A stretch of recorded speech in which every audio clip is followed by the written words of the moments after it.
বেশিরভাগ মানুষেরই দেখেছি হাইপার অ্যাসিডিটির কারণে ভুল ট্রিটমেন্ট। সমস্যা পেটের আর ট্রিটমেন্ট হচ্ছে গলার। আপনি নাক কান গলার ডাক্তার দেখে দেখে হায়রান। চলুন জেনে নিই কোন সিমটমের জন্য এই ভুল ট্রিটমেন্টটা হচ্ছে। সিমটম দেখা যায় জেনারেলি গলায়। গলায় সবসময় একটা কিছু মনে হয় আটকে আছে, যেটা ঢোক গেলার পরেও যাচ্ছে না। গলার কোনো টাইট জিনিস সহ্য হয় না। সবসময় একটা খুকখুকে কাশি, যেটা জেনারেলি খাওয়ার পরে পরে বেশি দেখা যায়, স্পেশালি যদি পেট ভর্তি করে খেয়ে নেন। আর এই কাশি একবার শুরু হলে থামতে চায় না। জেনারেলি এই কাশি শুকনো, কফ থাকে না। গলায় সবসময় একটা জ্বালা বোধ, আর এটা হয় দীর্ঘদিন ধরে যদি আপনার অ্যাসিড রিফ্লাক্স হয় সেই কারণে। আপনার হজমের সমস্যা অনেক দিন, হজমের সমস্যার জন্য আপনি সেভাবে কোনো স্টেপ নেননি। দীর্ঘদিন ধরে ওভার দ্য কাউন্টার ওষুধ খেয়ে এসছেন, যার ফলে হজমের সমস্যাটা শুধুমাত্র চাপা পড়েছে, কখনোই সারেনি। এরপরে যখন সমস্যা আরও বাড়লো, ফাইনালি আপনি অ্যাসিডিটির জন্য মেডিসিন নিতে শুরু করলেন, কিন্তু সেই সুরাহা পাচ্ছেন না যেটা আপনি চাইছেন। এর সঙ্গে সঙ্গে অ্যাডেড আরও কিছু সিমটমস যেটা আমি জেনারেলি আমার পেশেন্টদের মধ্যে দেখি, সেটা হলো 2 থেকে 3 বার স্টুল পাস করেন, কিন্তু কোনোবারই স্টুল ক্লিয়ার হয় না। অল্টারনেটলি ডায়রিয়া, কনস্টিপেশনের একটা প্রবণতা।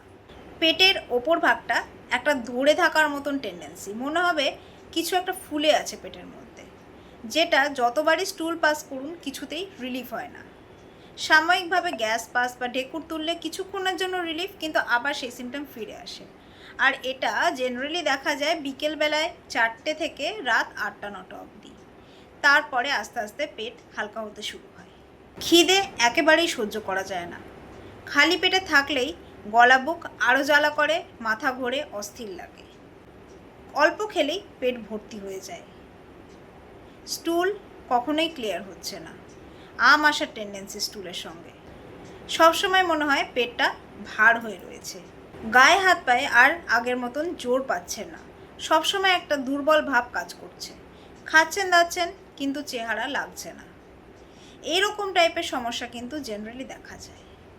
এছাড়াও রাতের খাবারের ঢেকুর সকাল অবধি উঠছে। তো আপনারা বিভিন্ন ধরনের ওষুধ খাচ্ছেন, বিভিন্ন ডক্টর চেঞ্জ করছেন, কিন্তু প্রপার সুরাহা কোথায়? সুরাহা অবশ্যই সম্ভব। অ্যাজ আ হোমিওপ্যাথিক ফিজিশিয়ান আমি মনে করি রোগের মূল কারণটা ধরে যদি ট্রিটমেন্ট করা হয় কনস্টিটিউশনাল হোমিওপ্যাথিক মেডিসিন দিয়ে, তাহলে রোগের সুরাহা অবশ্যই সম্ভব। আর সেটা যত তাড়াতাড়ি আপনি স্টেপ নেবেন, আপনার ট্রিটমেন্ট প্রসিডিওর ততটাই লেস কমপ্লিকেটেড হবে, ইজি হবে। আর যত দেরি করবেন, যত বেশি ওষুধ খেয়ে আসবেন, ঘেঁটে আসবেন, সেক্ষেত্রে টাইম বেশি লেগে যায়। আর একটা কথা বলে রাখি, সতর্কতা, যদি অর্গান চেঞ্জ হয়ে যায় সেক্ষেত্রে আগের মতন সুস্থ স্টেটে ফিরিয়ে নিয়ে যাওয়া প্রায় অসম্ভব হয়ে পড়ে। তাই স্টেপ আজই নিন। আমি যে সিমটমগুলি বললাম এগুলো পিওরলি আমার পেশেন্টদের থেকে নেওয়া সিমটম। তারা কিন্তু আজ এই সিমটমগুলি থেকে বেরিয়ে এসছেন, একটা happy healthy medicine free life lead করছেন। শুধুমাত্র প্রপার হোমিওপ্যাথিক কনস্টিটিউশনাল ট্রিটমেন্ট দ্বারা তারা সুস্থ হতে সক্ষম হয়েছেন। সুস্থ থাকার অধিকার তো সবারই আছে, আপনাদেরও আছে। তাই আপনাদেরকে সুস্থ থাকার রাস্তা দেখানোর জন্য আজকে আমার এই ভিডিওটি প্রস্তুত করা। ভালো লেগে থাকলে অবশ্যই লাইক করবেন, প্রচুর মাত্রায় শেয়ার করবেন আপনার ফ্রেন্ডস ও রিলেটিভসদের মধ্যে। আর বিশদে কিছু যদি জানার হয় অবশ্যই স্ক্রিনে দেওয়া ডিটেলসে কন্ট্যাক্ট করতে পারেন। আজ এখানেই, নমস্কার।